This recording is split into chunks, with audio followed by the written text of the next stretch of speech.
What is going on? Vlogs by Kelly. I'm back with another one. Back with another hit. With this video, I want to address the ideas of scammers online. It seems like in every Facebook group, somebody is scared about scammers.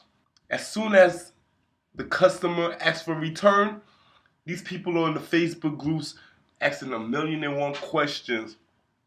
How if I'm getting scammed? What should I do? Blah, blah, blah, blah, blah, blah. And I'm thinking like, just return the item and see if you're getting scammed. You don't even know if you're getting scammed and you're already scared. Truthfully, I think a lot of people don't even know how to scam on Amazon. I think a lot of people don't buy items to send back. I feel it's somebody who knows the platform a little better. I feel it might be the sellers that's scamming other buyers. Just in my opinion. I haven't had, I didn't get scammed yet, but then again, I sell what I like to call bulletproof items. Of course, in certain categories, there's more returns than others. What I do think is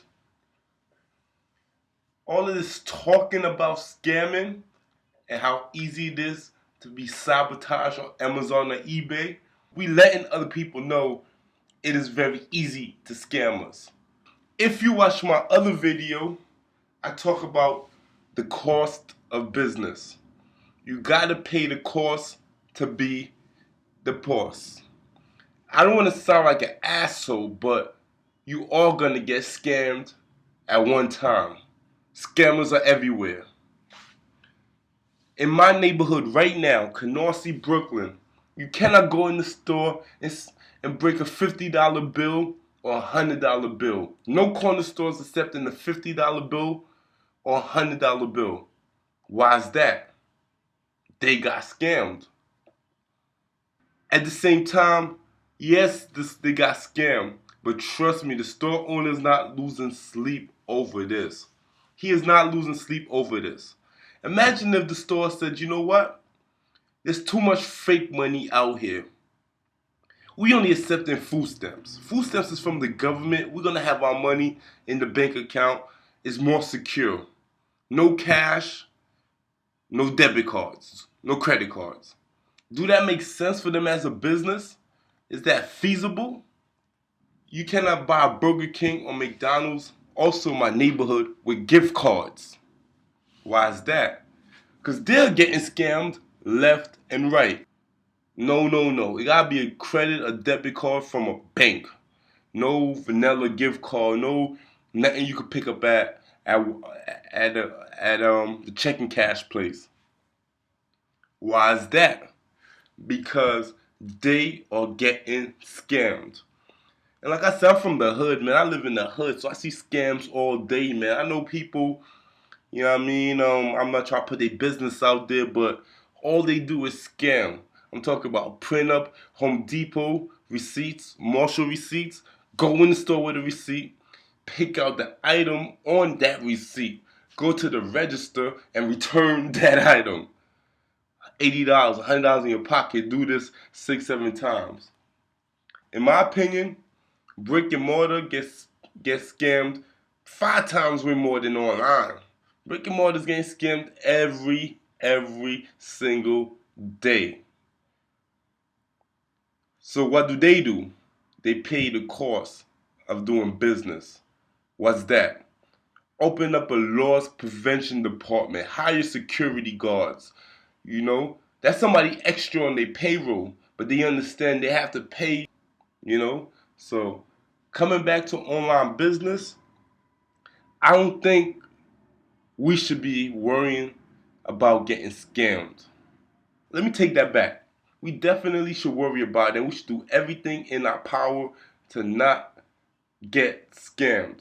So like if it's eBay, if you take pictures of the serial numbers or any identifying marks and put that in the listing so they can do the old switcheroo. If it's Amazon, you might get like an invisible marker and mark it so you can know. So you definitely want to take the steps to not be scammed. But if you did get scammed out of a couple dollars, would that break your business? And if it would break your business, your margins are probably too low. You are probably sourcing the wrong items. Like, check this out. Let's say somebody bought a DVD player from me for $200 and he scammed me. And he got away with it. He did not really scam me of $200. He scammed me out of the initial cost of the product and the time that I put in to package it and send it to FBA or mail it out on eBay. You understand what I'm saying? So the DVD player I sold for $200, but I probably picked it up at the thrift store for $15, $20. So he scammed me out of $15, $20. Now, this goes back to the question. If he scammed me out of $20, would that break the bank? Would that break the business? And if it does, you're not sourcing enough. Your business model is all wrong. Now, if you're one of those people that's spending $190 on the DVD player to try to sell it for $230, I understand why you would cry all day in Facebook groups about being scammed. It's just the course of business, man. If it do happen to you, you just gotta brush it off your shoulder and you gotta move on. You gotta move on. And you gotta know what you're doing. There's scammers everywhere. And then we worried about little eBay scammers and Amazon scammers that's trying to rob you out of $20. Target just had a big breach and all the data was compromised. A lot of y'all bet you didn't cancel them Target cards. You understand what I'm saying? We're not worried about the big scammers that could like destroy our life. You know, destroy your credit, take over your name, take over your identity, and leave you in a deep, deep hole. They out here. They out here. They're working hard every single day. But no, we're not talking about them. We're talking about some low lives that's trying to get a free DVD player on eBay. They are not scammers. They don't know nothing about scamming.